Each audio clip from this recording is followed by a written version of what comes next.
Well, good afternoon and welcome to our members, the public, and Numismatic press who are listening in on this October 14th, 2014 open session of the Board of Governors via an audio podcast, I guess you would call it. I want to welcome you all, and I hope that you find our open session and transparency to meet your needs. To begin, I'm going to start with the ANA's vision, which was adopted by the Board of Governors in the 2014-15 Strategic Plan, which says, our vision is to be the most respected, influential, and beneficial numismatic association focused on education, fellowship, and public service. With that, Mr. Secretary, would you call the roll, please? Yes, President Ostermecki. Present. Vice President Garrett. Present. Governor Atkins. Present. Governor Ellis. Not here. Absent. Governor Lyon. Present. Governor Ross. Not here. Governor Rottinghouse. Yep. Governor Swindling. Governor Sperber. Here. Governor Swindling. Here. Good. We have 7. Okay, and we do have a quorum of 7, so which is required. Governor Ellis was excused. He's doing something else today. He may join us later. Okay, first business order to be taken care of is the housekeeping. We're looking to approve the August 9th, Chicago World's Fair of Money Open Session Board meetings. This is revision 2. So I will entertain a motion by... So moved, Jeff Garrett. So moved by Vice President Garrett. Is there a second? Okay, Governor Atkins. I hope you've all read them. Any corrections or additions to that? Any other discussion? All those in favor signify by aye. Aye. Aye. Any opposed? Abstains? 2 absent. Next up, Treasurer's Investment Update. Jerome Walton and Carol, you have the floor. Okay, this is Treasurer Walton, and I'm covering the Oakmark investments.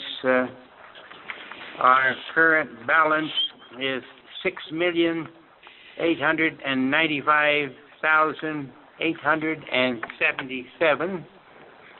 That is the close of business on September 30th of this year, and that's based on a closing price on September the 30th of $33.65. As of today, today's close was at $32.50, which is a little bit over $1 off from last month's closing. Our income this year so far is $491,131, and again, that's at the close of business on September the 30th. Any questions? Board members? When you say income, that's investment income in the form of dividends and other payouts? Yeah, that's on splits and growth. Board members, please announce your name. That was Governor Swindling, so the Secretary... I apologize. Hey, thanks for the information. Okay, not a problem. Any other questions? Okay, we may get done with this fast. Okay, well, thank you, Jerome. Carol, do you have anything you want to add, or has that covered everything? The only thing I'd like to add is our Benny Keith stockholder meeting will be held on October 30th. I will be attending that. At that point in time, we'll find out what their closing price is, and I'll report to the board on what our anticipated increase or decrease will be. In the 10-plus years I've been here, I've not had a decrease in the Benny Key stock, so I don't anticipate that we would have one this year either. That's it. Okay, thank you, Carol. Any questions from anybody from the board? That we'll move on then. I know you're all waiting for item number 3, right? Yeah. Which deals with the 2015 fiscal year budget. And as president, I'm going to, at this particular time, table the 2014 fiscal year budget at this meeting. I had placed this item on the agenda in the anticipation that the budget and backup material might have already been reviewed by the Budget Committee. However, that process is still ongoing at this time, and it may be finished within about 6 or 7 days, I have been told. Their recommendations will be provided to the board in advance of a special meeting, which we will hear on October 30th, just the budget. The board will review the recommendations and take action to approve or disapprove, if they do so, the fiscal year budget. At that particular time, to answer the questions from the press that I received, we will be issuing a public press release after the meeting so that you'll all be aware of it.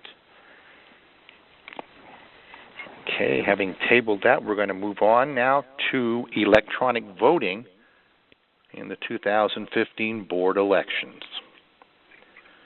I'm sure if you looked at your agenda, you will see in January of 2013, the board voted to approve the process of offering an electronic voting option in the 2013 election. And the purpose here was to simplify the election process, reduce the overall expense, and provide our membership with an up-to-date service option. At that particular time, we engaged the firm of Survey and Ballot System, and they used a proposed hybrid web and mail ballot. The costs involved here for the 2013 election, with the option included for online voting, was approximately $30,261. We had budgeted $30,000 for that particular process. To give you all a quick update on the background, Biggs Cuford was the source for the part of the thing, and it was $11,000 for them. The mailing services involved $10,003, and the printing costs involved $7,009. That was how the breakdown for the $30,200 was handled. First option for us is, do we wish to discuss the offer, or do we wish to have an offer for electronic voting in the 2015 elections? I'll open this up to board discussion. Board members? So this is Scott. To clarify, Scott. Does the electronic option save some money in mailing costs and such? Carol, I probably think you can answer that. I believe it did. I can answer that. This is Kim. Kim, okay, thank you, please. Yes, it did reduce the costs because you do not have to mail the printed ballot, and you do not have to mail the ballot, so you save on printing costs and on mailing costs. What we have to continue doing is a hybrid. So what happens is, if you self-elect to have the web option, that is all you receive, and if you elect to have the print, that is all you receive. So we would continue with that hybrid election to continue to build this up, and hopefully every year add more and more people for the web option, which will save us a lot of money. Kim, this is Jeff Garrett. How do you elect to do that? Is that something you do online, or do you get an email, or how does that work? Yes, it's done. We use the company Survey and Ballots. Our first year with a hybrid, they did an excellent job. It's all contained from within. We have nothing to do with it. It's all handled by them with their security. The web option is, we do provide the extracts to them of who is a web option and who is a print option. And they do both the hybrid, so they send them a confidential email with a security login, and that's how they make their votes. I guess my question though is, if before we know to save money, we obviously don't want to mail to people who have chosen the election option, so that they have an option to choose that before we mail those. So we don't mail out all these things to everybody, these ballots to everybody. So we try to weed the list down by the people who have elected for it. Yes, that's what you did. Yes, Jeff, I'm sorry. I understand your question now. Yeah, Yes, there's kind of a what time. we'll I do- understand there's a time. I guess there's a time lag. People elect, and then they'll have the option of voting later, but they've elected out of just receiving the mail thing. That is correct. What we will do is, if you, the board, votes for the hybrid, we will aggressively solicit our members to make their options. They do it via their private login, or they can call us to select that option, and we will set a deadline date, perhaps like April 30th, and they will have till that long, and then we'll do some heavy marketing on encouraging them to select the web option to save costs. And how many people did it web option last time? I'm making an estimated guess, and I'm just going to say 2,500. I don't recall exactly. Okay, so it was substantial numbers, and so it justifies it. And it was the first time we tried it too, Jeff, so more we're aware of it now too. So it's something it's a different option than we've had in the past. Jeff, this is me, Jeff, and I just want to let you know that I used the electronic option last time, and it actually was very easy to use, and it was actually preferable to me over trying to make sure I got something in the mail on time, et cetera, et cetera. And this is Greg Lyon. The one comment that I'll make is that, I think obviously we want to use the paper ballot as the default, basically, so people would have to opt in for an electronic ballot. But as we do this over the course of the next couple of elections, the one thing we can look to do at some point in the future is make electronic the default option, and then if you want to have a paper ballot, you'd have to opt out. I'm not advocating for that at this point, but that's just something we can consider down the road. Okay. Thank you, Governor Lyon. Anyone else from the board? Thoughts? This is Gary Adkins. Yes. Question to clarify what was budgeted versus what we spent. $30,000 was the budget for both, for the entire election process. In other words, that's correct. Ballots and web balloting. That's correct. And then we spent $18,000. Did that include both? Or was that the total cost for both for the hybrid was approximately $30,261. So basically, we were about $261 over budget on that item in 2013. Okay. And then, there's no chance that somebody could, or the ballots could be double counted. In other words, somebody votes both electronically and a mail ballot. Well, No, No, that cannot happen. The extracts are independent. The firm is aware of that, and they also do other tabulations to make sure that the IDs do not get duplicated, the member IDs. And Scott, Gary, this is Greg Lyon once again. Scott Barman of the Tech Committee, I believe, did do an analysis of the security of the system, and he did not see any issues with it. Scott is an information security expert in his day job. Sure. And then the other question I have then is, if we're looking at this, doing it, obviously it makes sense because it's a lot less expensive. Because if I look at this cost on the 2013 election, it cost over $5 a vote, at least for the number of ballots that I'm aware of that were processed. So that's pretty expensive. But if we get more people involved in the web process, that would be a lot easier. And I don't suppose there's a way that we could have people voting right on our website and still keep it, in a sense, an arm's length kind of a process. Gary, we need to keep it that we have a third party because that could allude to any kind of improprieties with the election. That's why you want to use a third party. Okay. So we're not involved at all in the tabulation. Very good.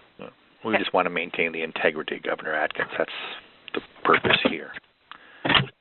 Any other governors? Thoughts? Well, should we offer this option? I'm trying to get a consensus. Should we offer this option? Is there anybody objecting to offering this option? I'll move this, Walter. It's Scott. I'm sorry, that you're the one that's breaking up. Okay, I know somebody's breaking up. We couldn't hear that, Scott. Go ahead.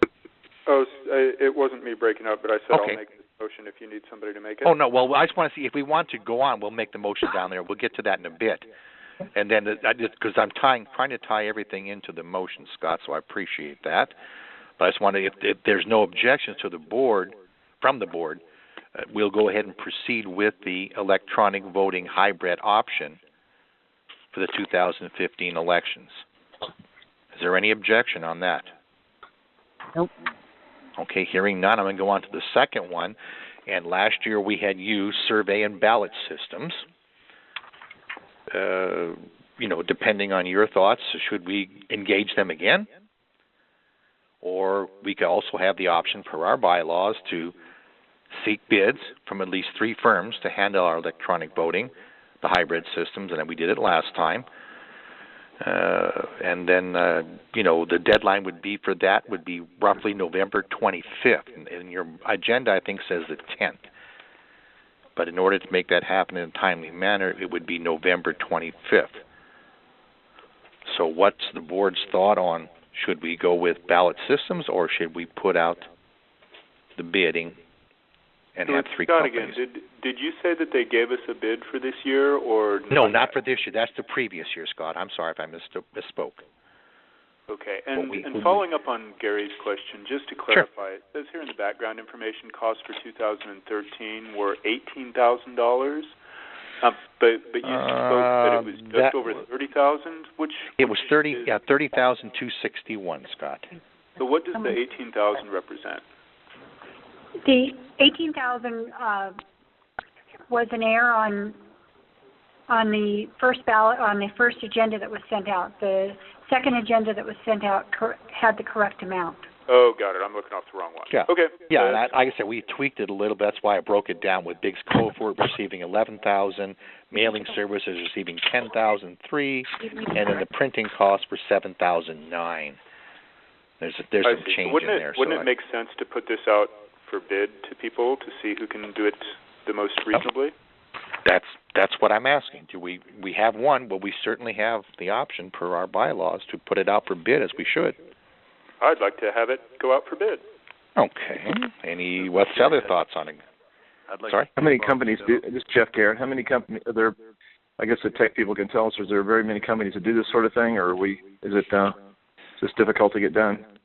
Well, remember, we're looking at a hybrid system, so we'd have to specifically ask any company, could they do it both ways, hard copy and electronically?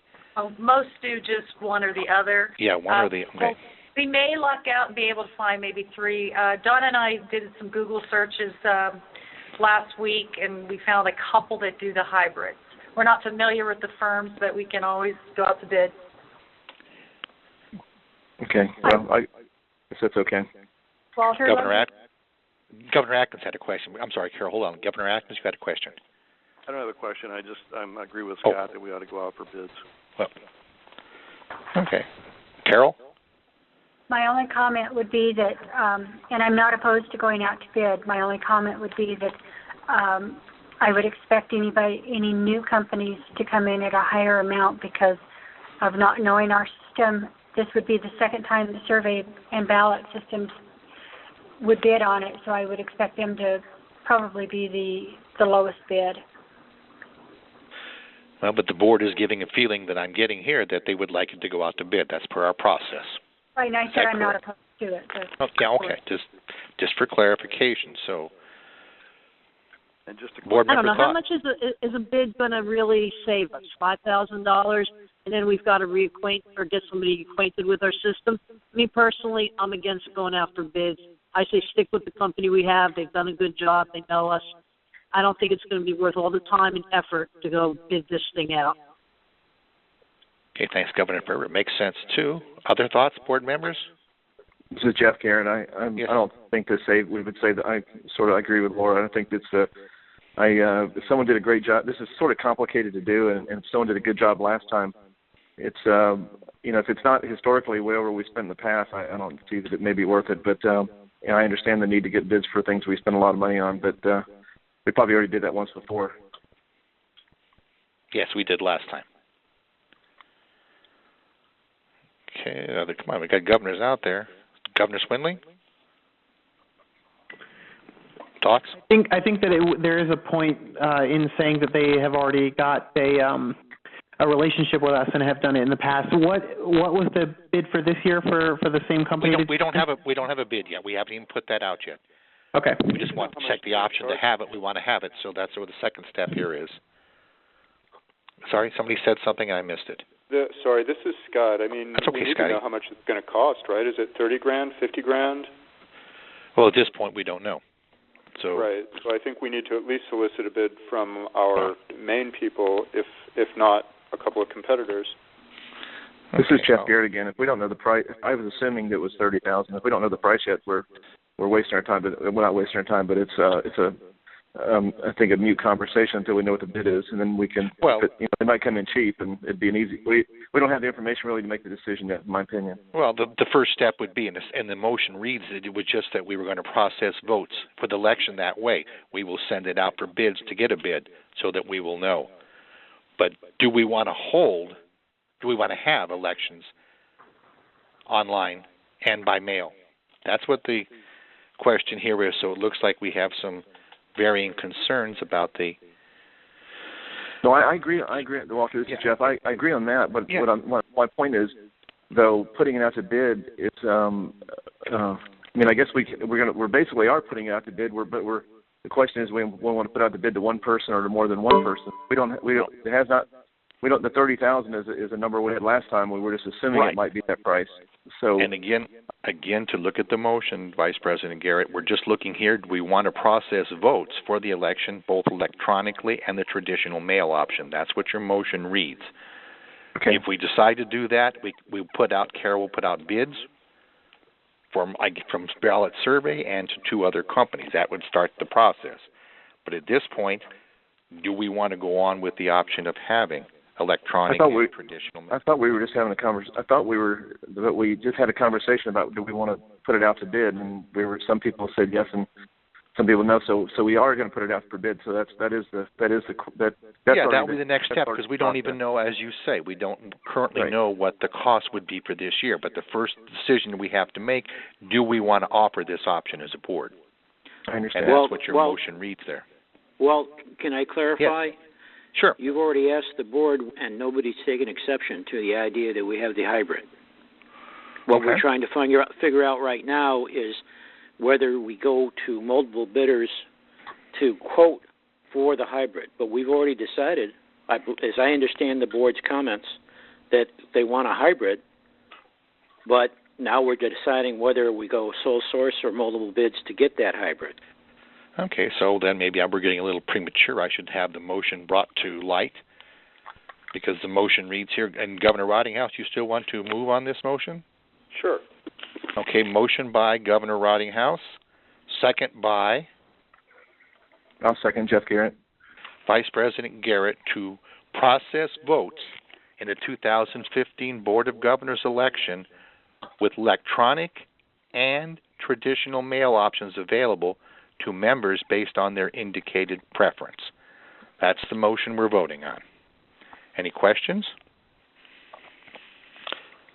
All those in favor? Wait, before you take the vote, this is Gary Atkins again. Yes.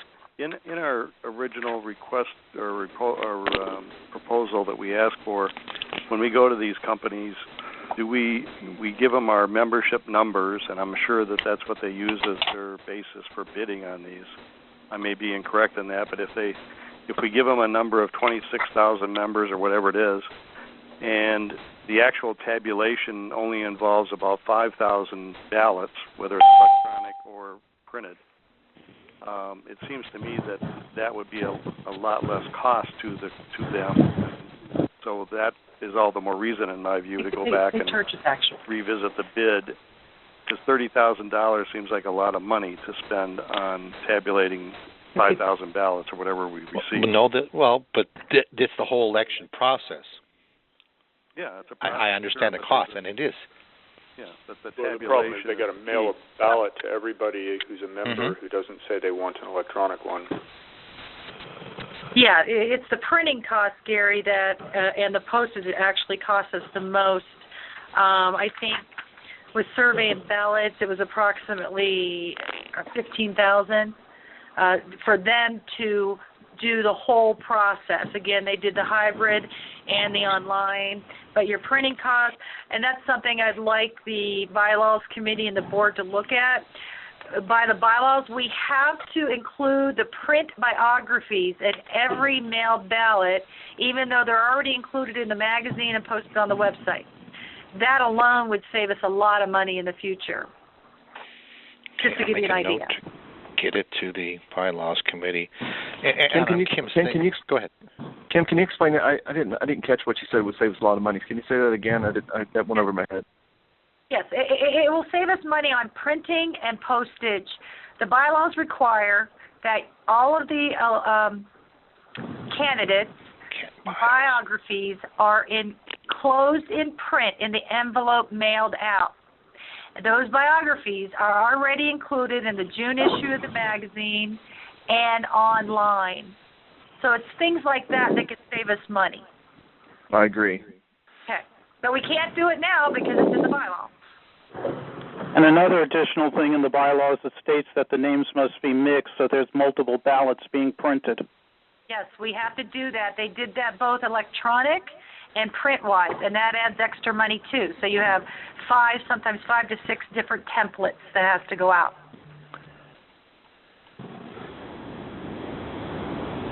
Any further comments or discussions?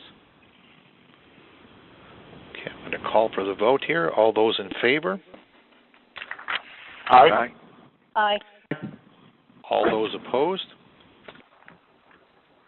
Abstentions? Motion is carried 7-0-0, 2 absent. Yep. Did somebody join us? I heard a couple of chimes. More Board of Governors, Governor Ellis, Governor Ross. Okay, they're not there. Okay. Hey, Walt, it's Greg. I got disconnected and dialed back in. Oh, okay. So. All right, I hear it chime. I'm sure somebody might have chimed in. Thank you, Greg. Appreciate that. Okay, Carol, we're going to direct you also then to put out or Kim as well, to put out these bids to 3 companies. Please include survey ballot systems as well on that list, and see if we can get this information back to the board no later than November 25th of 2014. All right? All right. Okay. We're going to move on. Update on World's Fair of Money, Philadelphia 2018. Kim is there, and I believe Rhonda's with us. Yes, I am. Okay. Rhonda, do you want to speak up first at what stage we are with the contract? Sure. We've received both contracts from the Philadelphia Convention Center as well as the Marriott Hotel. The Philly Convention Center did put in the clause we requested that we have the right to cancel the contract without penalty should the tax situation change in the state of Pennsylvania. To follow that up on the Philadelphia Marriott, we do have a clause in the contract that if we do cancel the center, we would not have any penalty canceling the hotel. Okay. Anything else, Rhonda? That was it on the contracts. I think that was the main concern that everybody had was the upcoming gubernatorial election and how it's going to play out. Kim, did you want to add anything? I know, I think it was Jeff Garrett and Gary Atkins that just wanted a summary of Jonathan Kearns. Okay. Holly, would you mind giving that summary? Not at all. Sorry, I was unmuting.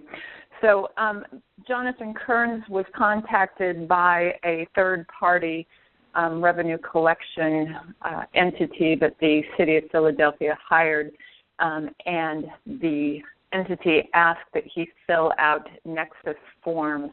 Based on his preparation of those forms, the city, acting through this third party, said that he owed taxes based on a Nexus-type argument.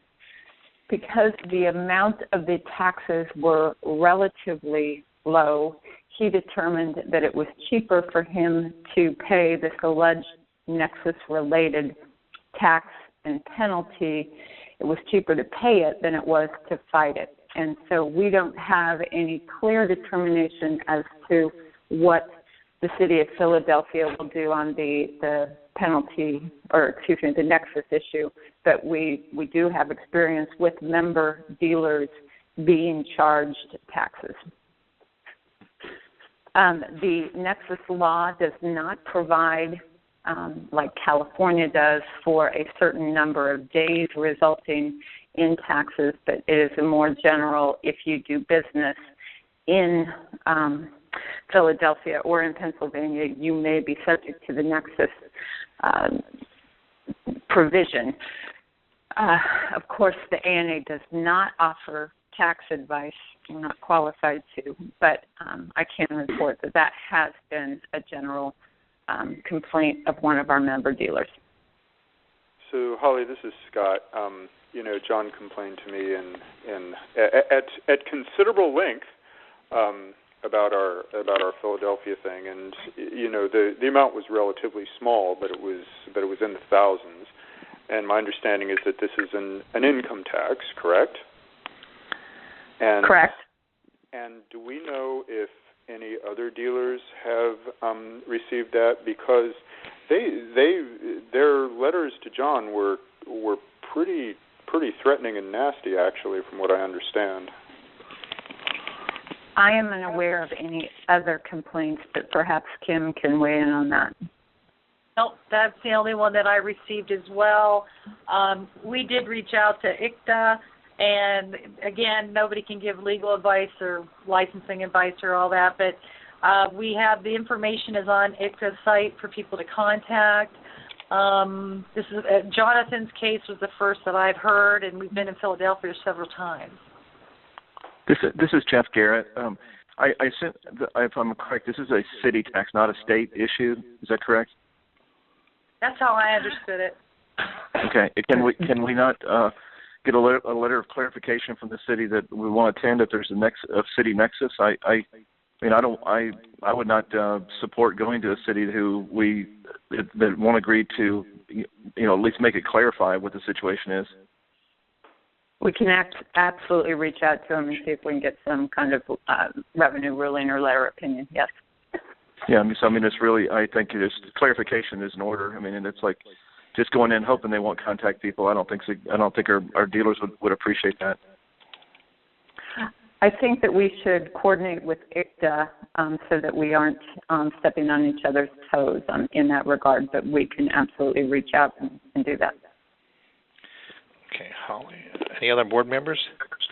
Holly, I'll charge you with that if you would coordinate it with ICTA and give us an update when you have something so we can pass it along. We'd appreciate that. Absolutely. Go ahead. Can we still make a decision to move with Philadelphia, or are you going to ask us to hold off the contracts? I would hold off the contract, because I don't think that if they send a letter and tell you that there's a city income tax and that's the deal, then we have to rethink it. Okay, because what ICTA told me was that any exhibitor at a Pennsylvania show is responsible for compliance with all federal, state, local, city, all regulations, dealer license laws. They need to know the Pennsylvania state sales tax laws, occupation tax, and fee. So that's not very helpful, right? We need to know that they're not going to harass us. This happened in 2012, right? With current. Correct. Yeah. Right. 2012. And to my knowledge, there hasn't been any tax changes. So what you're saying is you want us to, we already know they have city tax law. So what are you asking us to do? Well, I'd like to have clarification so we know that they have we're saying is we know that they have a city nexus on income tax. So everyone that goes there will be responsible for income tax on their employees and themselves while they're at that coin show?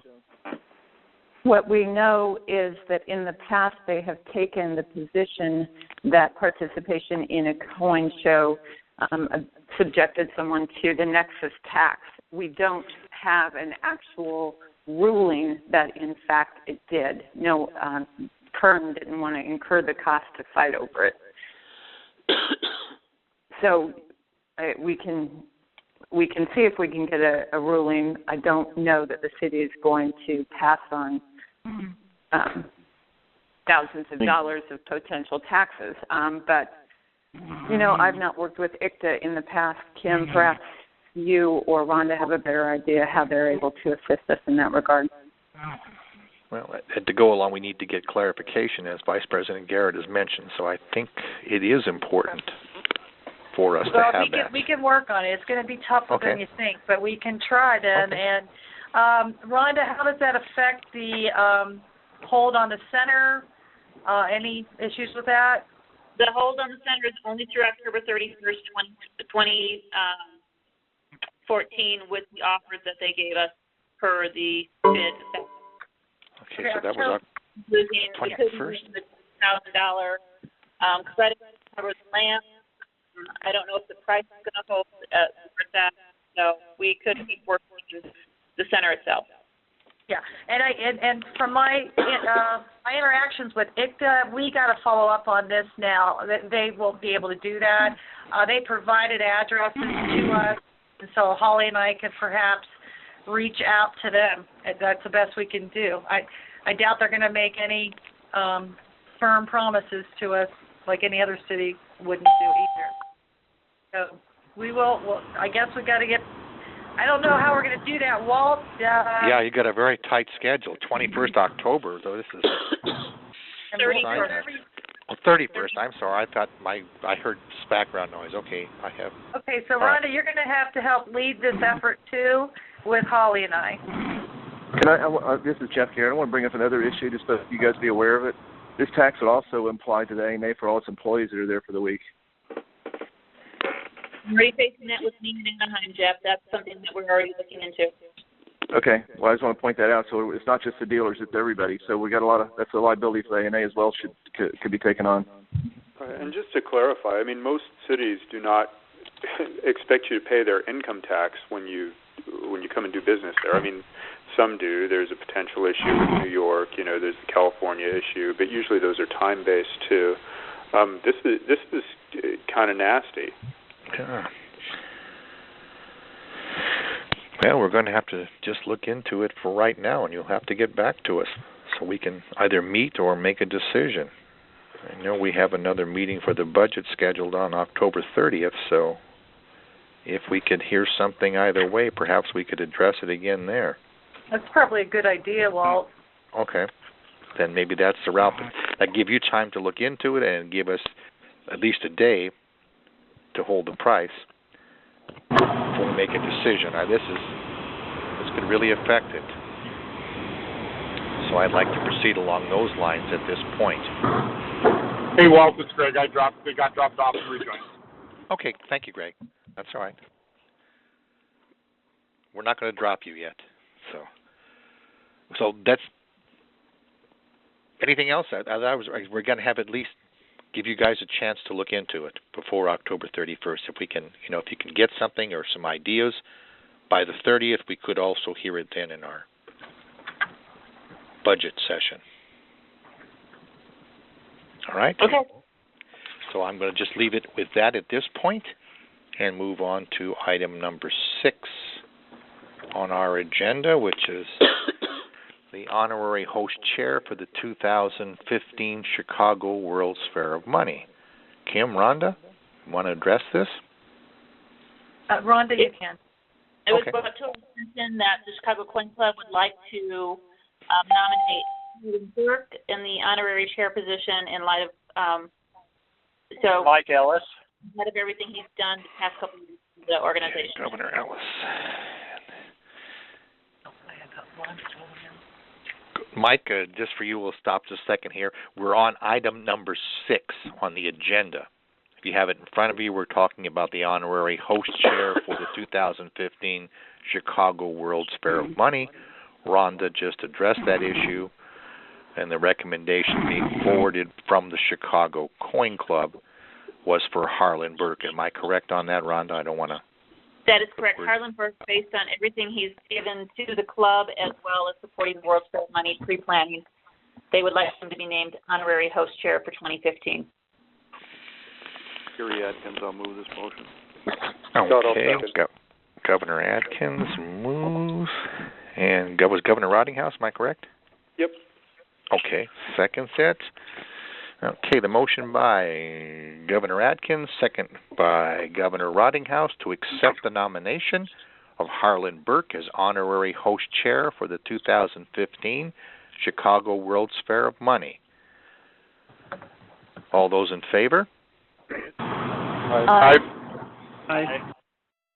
All those opposed? Abstentions? 8-0-0, 1 absent. Yep. Okay. Next up, now item number 7 on the agenda, the Eugene H. Gardner YN Scholarship. Kim, I'll let you discuss a little more about this. There's some information on their agenda, but made a couple of tweaks here in the motion later. So. Okay.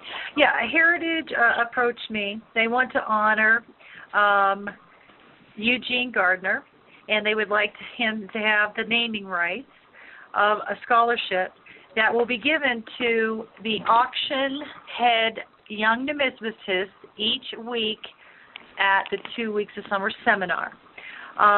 There are donors that are giving money generously. We've already received 2 in the amount of the $7,050, and then Heritage plans on giving us an additional $50,000 by the end of 2015, either by them or other individual donors that have great respect for Eugene Gardner. So, according to our policy manual, any donation over $10,000 and naming rights has to be approved by the Board of Governors. Discussion, ladies and gentlemen. Any thoughts? Board. Scott, I'll move it. Scott. Okay. Well, you have. Well, I discussion before we move things. That's fine. I think I need to tweak. I need to tweak the motion a little bit too, because we did a little bit of addition. So before you move something, let me read the motion. Yours in the minutes are we had a slightly different one here. So it'll be a motion by, a second by, to accept payments submitted by Heritage Auctions in the amount of $7,050 with an additional $50,000 payable by the end of 2015 to endow a scholarship named in honor of Eugene H. Gardner for the benefit of YNs at summer seminar. So what we added there, the word was accept payments, because that seems to be the way this is coming in. So that was the one change to the motion. Okay, Governor Rottinghouse moves. Is there a second? I second. Governor Sperber, thank you. Okay, are we clear? Okay, any further discussion? You're last. I have one question. Does anybody know this Gardner guy? He has a $50 million coin collection he's selling. I didn't collection. He's one of the biggest coin collectors in a long time. He's one of the biggest coin collectors in a long time. Well, I'm just curious. I've never heard of it, but I'm not going to say no to his not Heritage. Good point, Governor Ellis.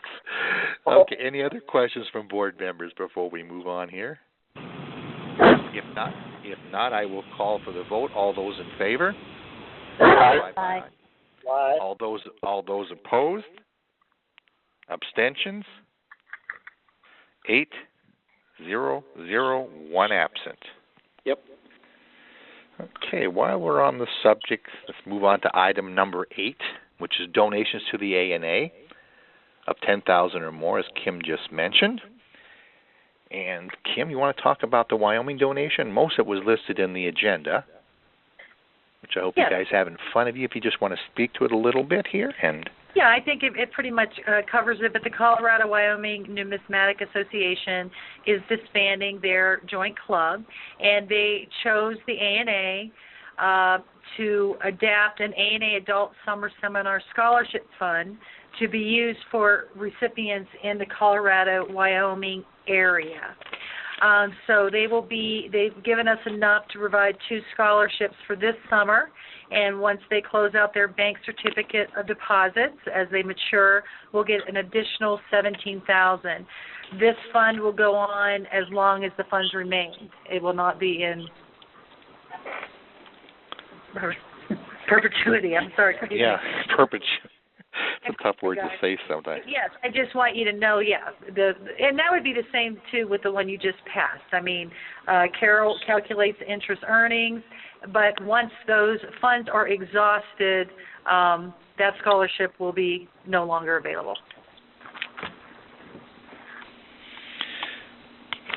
And if you've looked at your board agenda there, you know the total amount. They're going to give us, upon board approval, $2,150, which will be afforded immediately. That'll cover 2 scholarships for the upcoming year, with the balance of $17,060 to be paid in January when the club's bank deposit certificate matures.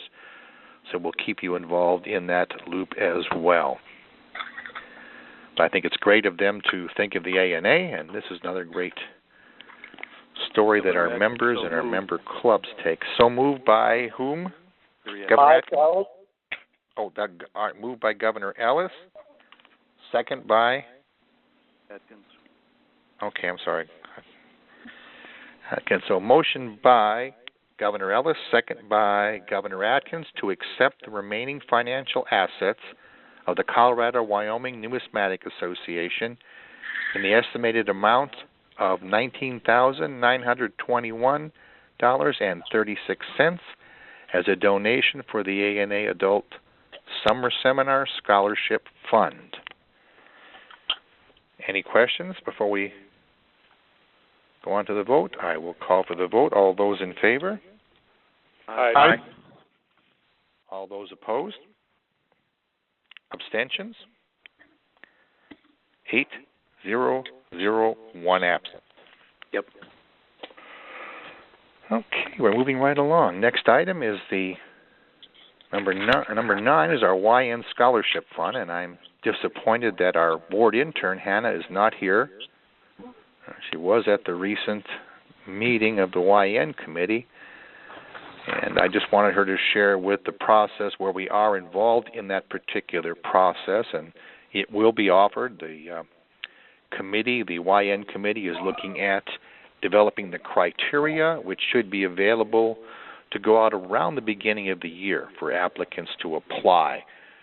But the purpose of this program is for the ANA to be on the radar of the scholarship community for college that we are offering them, and that's what we tried to do with this. So I'm going to say that and at this point I'm going to move on then to number 10, Miss Holly of the Legal Counsel Public Update. Yes, sir. Thank you, Walt. Okay. All right. So in the Shepard litigation, we are currently wrapping up discovery. That should end in hopefully the near future. All of the defendants in the case have filed motions for summary judgment, and the briefing on those motions has concluded. The court could rule on those motions as soon as tomorrow or today, but generally it takes the court many months to rule on these motions.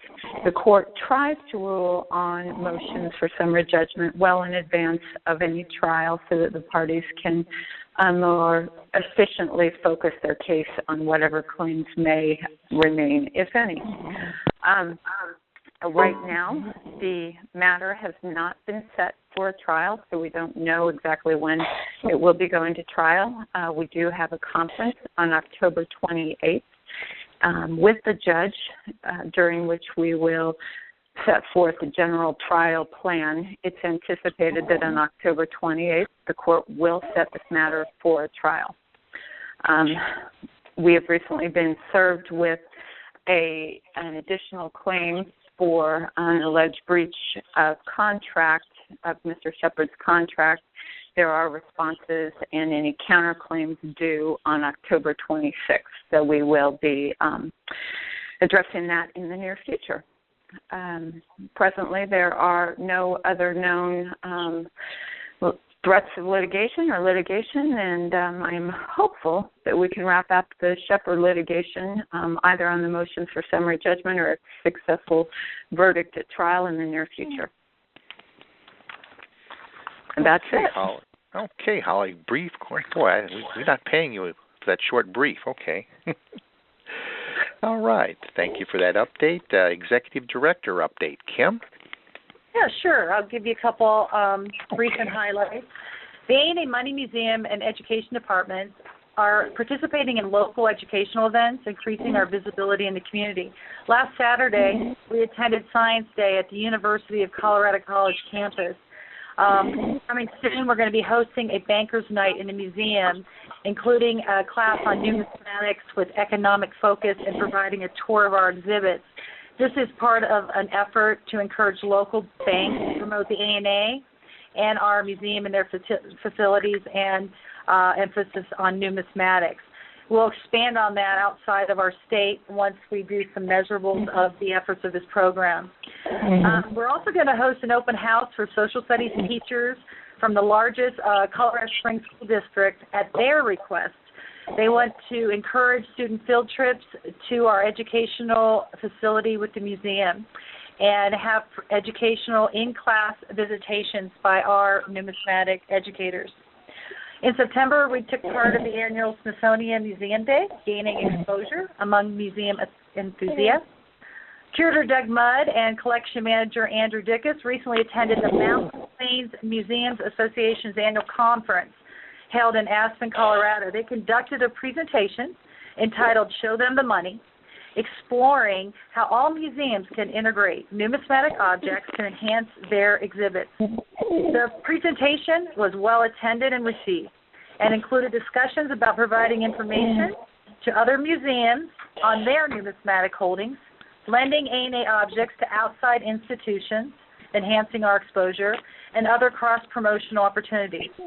Doug and Andy attended several presentations at the conference covering topics such as exhibit research resources, managing digital collections, promotional podcasts, volunteer management, and insurance and travel. The conference was a very positive educational and networking experience for the A&A and provided valuable insight into current museum practices and issues. The A&A is announcing that we are going to host treasure trivia and educational seminars at the 2015 Fund Show in Orlando in January. And the days leading up to the show, the A&A will offer its fundamentals of reading U.S. coins and introduction to counterfeit detection of U.S. coin seminars. Both will be 2-day courses, and you can sign up on money.org/events. Another thing we wanted to promote, and I'm hoping our press partners can help us, is our program Coins for A's. We currently have 643 youth enrolled in our Coins for A's program. Any student age 17 or younger who has earned 3 or more A's on their report card is eligible to earn world coins and increase their knowledge of coins and money with a free 6-month membership to the A&A. Information is available on money.org on the YN Coin Education page. Numismatic educator Rod Gillis is actively working within the state of Colorado, as well as identifying major school districts across the country, including homeschoolers, to increase our participation for Coins for A's. Our goal is to have 1,000 students by the end of the school year. I'm also pleased to share that we've increased options for donating to the A&A. We are now part of the Amazon Smile program, so please select us as your preferred charity when shopping at Amazon.com. All you need to do is go to smile.amazon.com to make the selection. We receive 0.5% of the total of any qualifying purchase, and there's no added cost to the consumer. We're fortunate to have a few members, and we want to grow that, who donate through eBay Giving Works, a program designed for those who sell goods on eBay to designate a percentage of each sale as a donation to the A&A. And finally, we are proud to have been accepted by the Combined Federal Campaign Program, which assists federal employees with charitable giving through their paid payroll deductions. The CFC charity code for the ANA is 40956. The ANA is also launching its 2014 annual seal, and this year we have developed a set of Treasures of the Deep tokens as our thank you. A gift of $50 to the ANA. Somebody's Somebody's snoring. sleeping, or is it a dog? Is somebody sleeping, or is it maybe it's Is it a dog? a youngster? I'm sorry. No, it's I'm almost done. The ANA is also launching its 2014 annual peel. And this year we have developed a set of Treasures of the Deep tokens as our thank you. A gift of 50 to the ANA, you will receive one pewter token. Gifts of 100, pewter and a copper-plated token, and $150 or more will receive a set of 3, pewter, copper-plated, and brass-plated. We also ask our members to keep us in mind for estate planning and long-term giving. We are grateful to our members who have chosen this option to benefit the ANA and its educational mission. Work continues on the digitization of the Numismatist and on improvements to the newmoney.org as we seek to provide the best numismatic education content and community online. We are also preparing for the nominations process for the upcoming 2015 election. More detailed information will be found in the November issue of the Numismatist and online at money.org Election Center. Nominations begin December 1st. Thank you, President Ostermecki. Thank you, Executive Director Kim Quick. Any questions from the board? Kim, could you repeat that last bullet item? On the nomination process? Yep. Yes, we are preparing for the nominations process for the upcoming 2015 election. More detailed information will be found in the November issue of the Numismatist and online at money.org/election or election-center. Nominations can be received by the ANA no earlier than December 1st. Okay. Okay, any... Kim, this is Jeff Garrett. One of the young fellows in my office has been taking the ANA's correspondence course, and he thought it seemed sort of dated. Are you guys have any plans for updating that anytime in the future, or is that a fundraising effort we need to organize, or are you guys have any thoughts on that? No, we are in the works of that. We have funding from the Walton donation. We are working to update them. Right now, we're working on the grading guide, the grading course. And I also have an agreement from Whitman that we can use which is ours too, the 7th edition grading guide as a partner, because it would cost us astronomical amount to get new images. But we plan to do 1 to 2 per year. And we have a total of 6. And then our next goal, once we get them updated, and we're currently working on that, we plan to have them digitized as well for our online. That's fantastic. And one of them's been done already. Actually, 2. Yeah, we got 2. 2? Good. And Vice President Garrett, we sure could accept donations from anybody, too. We don't want to leave that option out, too. So if you have ideas that would like to, we can also fundraise for it as well. So let's leave that option on the table, too. So I hope you will. It's a great cause, because I think our correspondence courses are pretty popular, and we like to make sure they're up there, make sure they stay up to date. So that's great. Yes, thank you. Any questions from the other board members? Okay, then I'll move on. President, I just have a couple of updates. If you looked at your agenda, one item that was brought to my attention is just something I'm going to just toss out, see what we feel as a board. But it deals with, as you know, the Numismatic Ambassador Award through Krause Publications was cut off in Chicago in 2015. Is there any thought as to whether the ANA might want to take over this National Hobby Award? I wanted to see what the board thought. I know we have in our own awards program a number of awards, especially one that's similar to this, but this is a national award. Is it something that you think the ANA should take on? Well, it's something I don't want to see go away, that's for sure. This is Jeff Garrett. Is it so that Numismatic News is going to drop the award, and if they don't do it, wound up. Are they just vetting it? No, they've dropped hosting or sponsoring or having anything to do with the award. The announcement was made in Chicago during the last ambassador breakfast. So it's basically that particular award or somebody else pick it up. Right. My personal feelings on it is I think the award's fine, and we could explore maybe doing something with it. But as everyone knows, we're already running into the cost of paying for food at a convention center. That's why they got to spend $5,000 for scrambled eggs. So it's if we could maybe incorporate it into maybe our if we could do something, if it could be incorporated into our our what do you call it, our banquet night or award night or whatever, I'd be more in favor than. I just hate to spend another $5,000 for scrambled eggs, which I'm sure that's what Numismatic News is blanching at. Well, and no, I'm just looking at. Yeah, go ahead, Scott.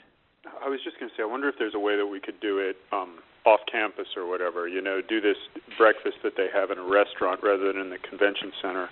Because I think that's probably the major expense of the award, right? They have this huge breakfast each year for everybody who's been a numismatic ambassador in the past, and it's really quite wonderful. It's a wonderful group of people, very nice grassroots people. So I think it's a great award, but I think we could explore ways of maintaining the breakfast, perhaps somewhere else. I don't know. Scott, you're not that holds 100 people. Sorry, yeah, say that you won't again? be able to. You won't find any place that holds 100 people. And is that the number of people that tend to show up? Yes.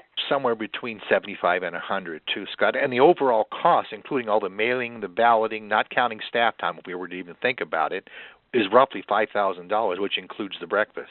Yeah, that wouldn't include this. Sorry, this is Kim. That would include extra staff resources for this. And also the ANA has several awards already that are very comparable to this award. So I guess my question is, I think that this award is a lot like a Glenn Smedley, but it's perhaps even more grassroots than that. Like people, it's meant to be, like the unsung people, right? Kind of obscure sorts of people, and I think that it is kind of differentiable in that way. I think the other major difference is that it's voted on by previous award recipients rather than the ANA awards, which are all voted on by the board. This one is actually voted on by previous recipients of the award. So can I about just, 360 can I just hang on? Can I just say, Go ahead, I wonder if we could get some of the past award recipients to kick in some cash to get this going. Like if the ANA could administer it, kind of provide some of the organizational support, and we solicit donations to get it running. Because I suspect, seeing some of those people in the Numismatic Ambassador Breakfast, I bet we could raise the $5,000 a year out of them. And Fred Swan is already undertaking that option. He started it in Chicago, seeking donations, and other groups are looking at it. Central States, Fun is looking at this as well. But I just wanted to say, sure. Can I comment? Yes.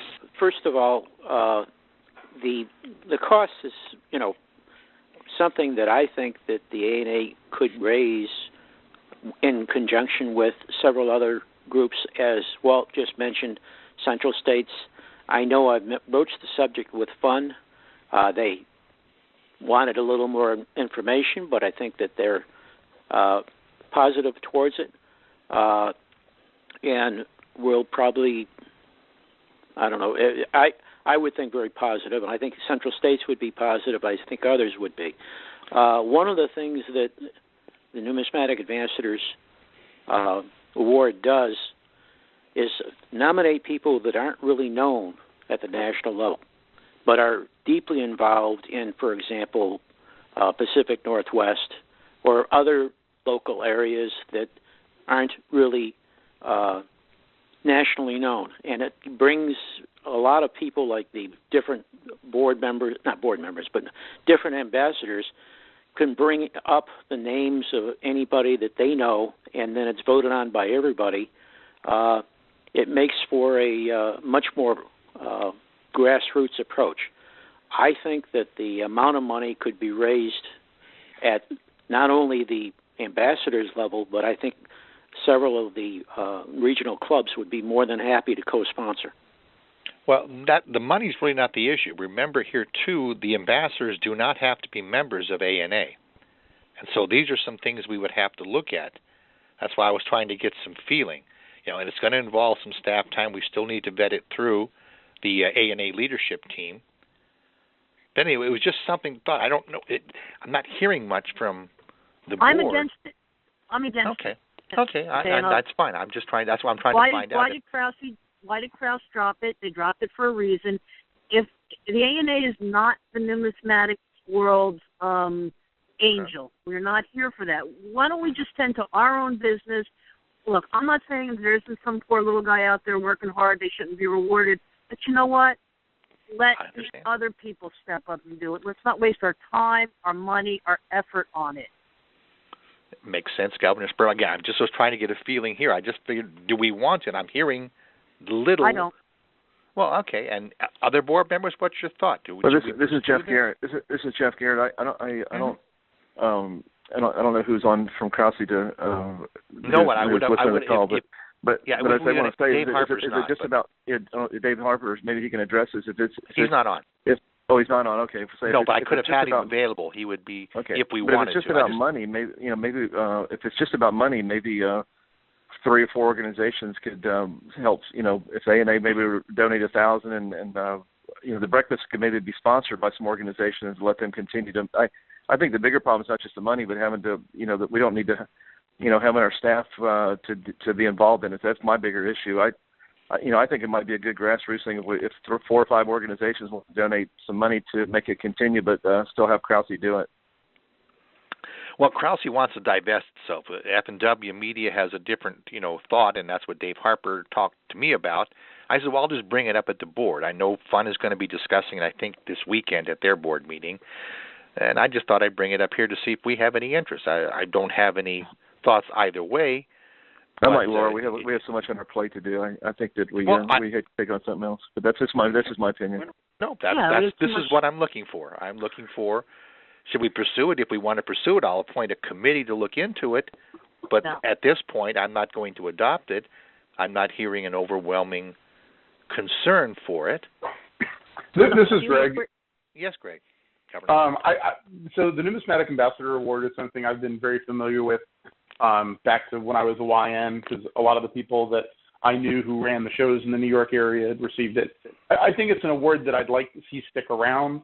I do like the idea of maybe it being a joint effort between ANA, Fun, Central States, and organizations like that.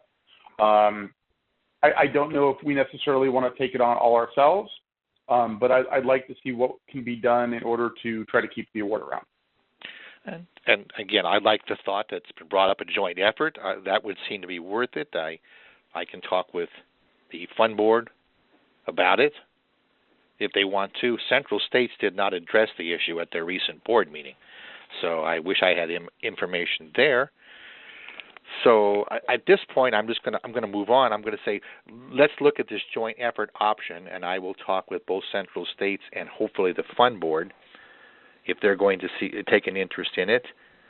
And then we would still have to go through our leadership committee at headquarters to look at the time constraints, the costs involving on our part, too, beyond the $5,000 financial cost. It's the staff time and so forth. Okay. I thank you for your input. This gives me a little direction as to go. Well, good. Kim, you covered my second item. Thank you for covering the year-end appeal. Thank you. Saves me talking a little bit. Third item was, and this has just been covered too, or will be, the Hall of Fame 2015. The committee and nomination process for the modern era will begin in January, and I believe there's an announcement already about this online, if I'm not mistaken. And so that's in the process. So we, too, as board members, can nominate individuals from the modern era for this, and the committee handles it outside.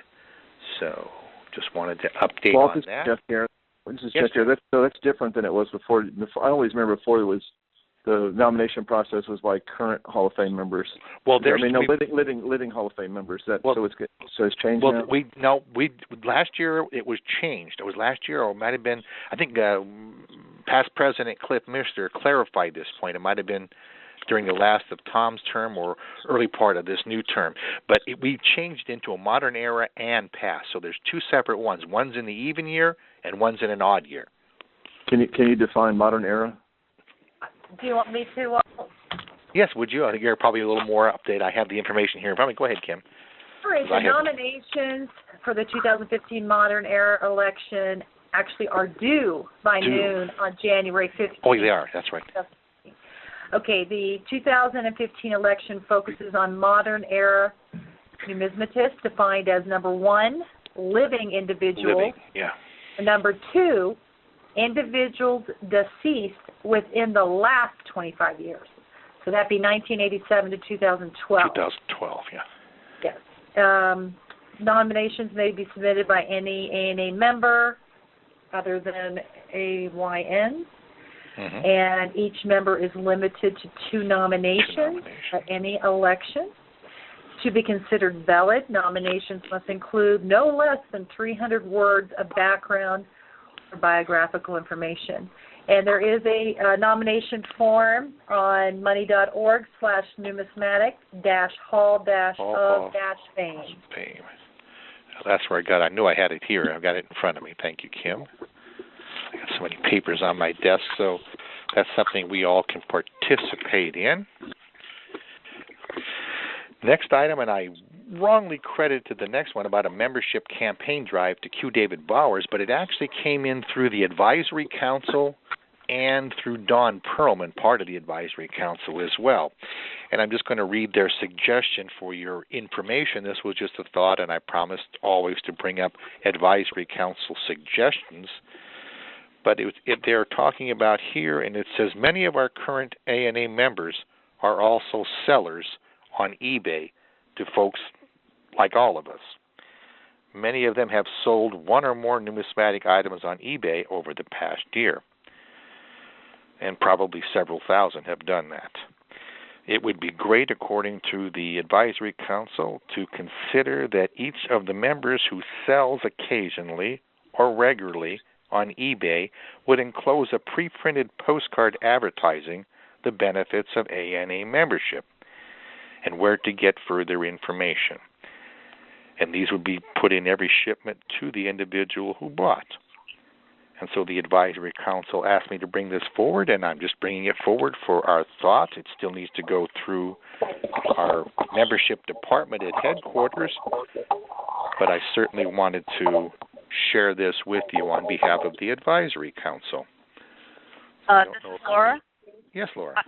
I think that's ridiculous because you don't ask sellers to spend their money to promote the ANA. I think the ANA should approach eBay, and we should talk to them, and let them work with us, because I believe they will, because they want a piece of our pie of the numismatic market. So I think it's a good idea to do something with eBay, but not to have the individuals do it, because that won't work. I think the ANA should approach eBay. Okay. Any other governor's thoughts? So this is Jeff Garrett. So the idea. So I'm clear on the idea. So they want to propose an idea so that when someone sells something on eBay, was it like big sellers? I guess it would be. Yeah. Say you sell a coin and you're mailing it off to me. I bought your 13 Liberty nickel for $1. You want to send. They wanted us to consider the idea of sending ANA information. Maybe just that one little page brochure. So how do we entice? What's our mechanism for getting eBay sellers to do that?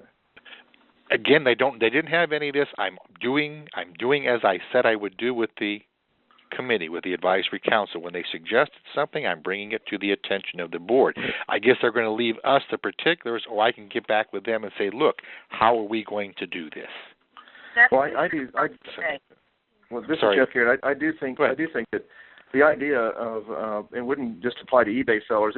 Anybody who does, has a large customer base, if we can convince them to send out ANA material, is a good idea. So I think eBay is no different than having lots of other companies who do large amounts of sales. So that would I don't think you're going to get small eBay players. I mean, they take more trouble than it's worth to expect, smaller groups. But, I think any large organization that does a lot of eBay sales. I mean, Gary's on here. You do a lot of eBay stuff, so you could probably speak to it as well. But I mean, anybody we could any company we can get who has large sales volumes, that would be a fine idea. I don't think it's that complicated. We just got to have someone try to call up and solicit the companies to do it.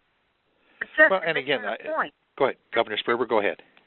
Jeff, when you talk to the U.S. Mint, I mean, it would be like everybody who buys the U.S. Mint product, sending out something to someone, whereas if you're talking directly with the U.S. Mint, they're the ones who will promote the ANA. If we approach eBay, they're the mass marketer to the world. They can market the ANA better, more effectively, probably with no cost to anybody, and get our message out there and get our programs out there. That's an area we've never looked at. I guess the difference is eBay doesn't ship the merchandise, so they could. I mean, it's certainly worth having eBay to try to promote the A&A. I mean, they've in most recent history they've been working with the P&G. So I guess it's just a matter of an outreach effort. If anybody, if we have somebody on the A&A that could have a little bit of influence, it would be good. It would certainly a good idea. But they're obviously interested in organizations that they've been working with the P&G already. Well, I think that they also. Yeah, they wanted to get the small collector too. The individual may sell an item on eBay too, but they may not be A&A members. But again, this was just a suggestion offered by the Advisory Council through both Dave Bowers and Don Perlman, and I certainly would put it up for discussion or thought, which we're doing. I like the idea that Laura suggests that we work with eBay to try and initiate something like this. I think it'd be more productive. But again, that's my thought at this particular time. Any other board member thoughts? Okay, I'm going to move on. Can you hear me? Yeah, go ahead, Governor Ellis. Yeah, over the years, I've just been putting in application information in sales I've made over the years. Just been doing it without anybody else's help. So, I mean, all we can just keep encouraging people to send applications with their sales. No big deal. Yeah, we could do that. Again, this was just a thought being advanced by the Advisory Council, and I'm here just to put it out for your thoughts as well. Okay, I'm going to move on from that. I will get back with the council, let them know what we discussed, and they probably can hear it as well in the audio cast. I'm going to move on to item number 13. Governor Sperber, I'm going to let you shine here. You want to suggest some convention improvements or some ideas that we might need? This has been Go ahead. Should I go ahead? Yeah, go ahead, please. This past summer, as you all know, Tony Terranova took it upon himself to carpet the premium area. And it was a nice touch. We need things like that. And I think we should always have the premium area carpeted, have as many little extras as we can, and include it in the price of the premium table, because anybody who takes a premium table is not going to complain over $50 to $100 extra for the table. I don't have any great ideas as to how to shake the convention up otherwise at this point, but that's just a little start to improve the looks. Is Rhonda still here with us? Rhonda is still here. Your thoughts? I just wanted to get this out since you're still here. Do you have some thoughts here on what Governor Sperber just said? It was the ultra premium, not the premium area that we had to carpet. We do have dealers who are in the ultra premium that already complain that we are priced too high. So we do already have that feedback coming in. I would have to figure out, the bill just came in from RES this past weekend before I took a short 3-day vacation. So I'll be going through that tomorrow and hopefully Thursday. Then I can let you know how much it actually was and break it down on a per booth basis. But not every ultra premium dealer would be on board with this, Laura. I do get complaints as it is. I find it hard to believe that any ultra premium table that somebody would not take it for $100 more. And truthfully, there'll be other people who will take the table then. This is Jeff. So there are two different issues. Just to remember, it's carpeting your booth and then carpeting the aisles. I think that regardless of the cost, we should, and I don't know what it costs, but I think that we should, if it's something acceptable, we should carpet the aisles in the ultra premium area, because that's for what that is the first impression, and it's the first area. So, I carpeting the booths, I think people can have that option. If they want to spend it their own inside their booth, but the aisles, I think, in the ultra premium, I do think should be carpeted. That's what I mean. Yeah. I also would like there to be a contest where the ANA Board of Governors, we all take one walk through the convention, and it's a contest to see who has the nicest decorated table or the nicest table, nicest presentation, and let them have a free board table the following year. Maybe that will encourage half of the dealers to have better-looking tables. That was another idea that I had. Yeah, we'd have to find out a way to get the monies to do that if we were to go that route too, Laura. And we'll let you strong-arm folks to help with that. But what money? Put it in that there's with your thing that we're going to have a contest. Well, we could certainly. Well, Laura, my comment on that would be when I was walking around the Chicago bourse, there were certain tables that were somewhat decorated that I saw. But at the same point, on Saturday morning, the tables were empty.